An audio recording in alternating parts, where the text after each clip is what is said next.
Syria in particular, loud explosions have been reported around the capital Damascus. Activists are reporting fighting also in the northern city of Aleppo. That's where the government is attacking rebel positions. The fighting comes just hours after the UN General Assembly overwhelmingly adopted a resolution which criticised Syria for its increasing use of heavy weapons. Russia and China, they have condemned that resolution, saying it undermines peace efforts. But as the diplomatic wrangling continues, some countries have stepped up assistance to the rebels.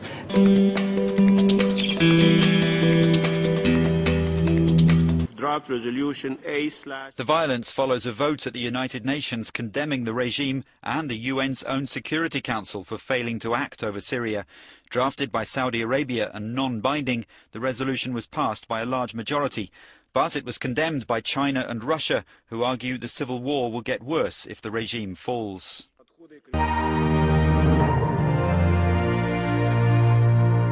Conflict in Syria is a test of everything this organization stands for.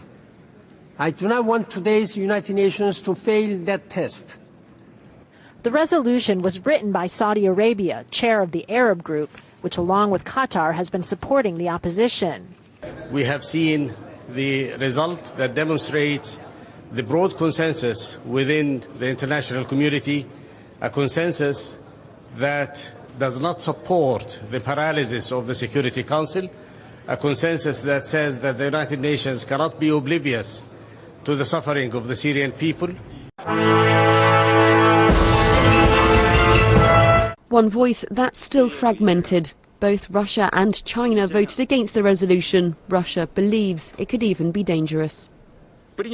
This resolution is harmful since it contradicts the efforts to help implement the Annan peace plan.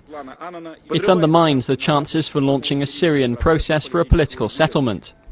Syria, meanwhile, dismissed the move, saying it had been pushed through by countries that openly support the rebels. This is a piece of theatre concocted by the Saudis and the Qataris, so this draft has no impact whatsoever.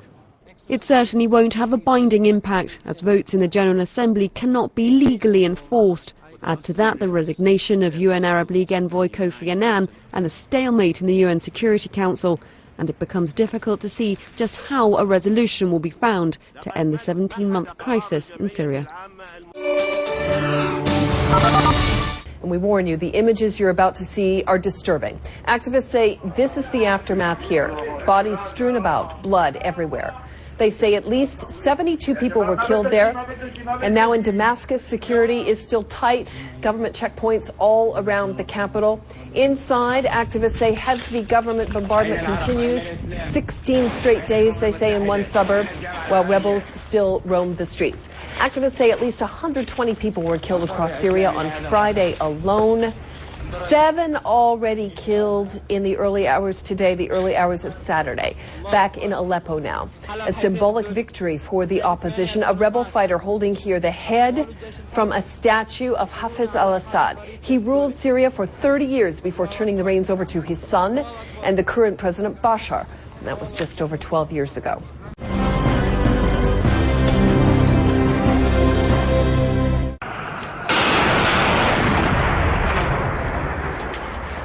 Anti-government troops have occupied Tadamon since mid-July. Tadamon lies south of the capital city.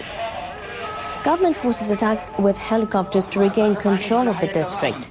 An opposition activist in Damascus told NHK by telephone on Friday that government forces moved 15 tanks into the Tadamon district. Shabiha, or militiamen loyal to President Bashar al-Assad, have reportedly taken part in the fighting. At least 21 civilians were killed. Mortar shells from the battle landed in a nearby Palestinian refugee camp on Thursday, killing at least 20 people.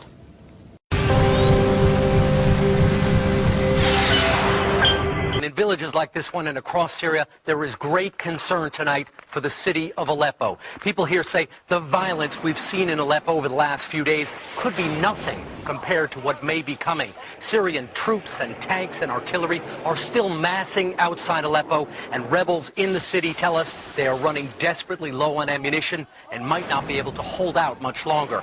People here do not understand why there has been no action from the international community when a massacre of a huge scale could be coming. Syrians are outraged that there's only been international condemnations and not much more. We've been on the ground here in Syria for nearly 2 weeks now, Brian, and from what we've seen, the rebels are not al-Qaeda, they are not extremists, and they do have popular support. But there is one warning. There is a lot of anger here. Nearly 20,000 people have been killed since this war began, and if Bashar al-Assad is suddenly toppled and the rebels win, there could be many vendetta killings. So in the short term, Aleppo is critical, but so is finding a new government.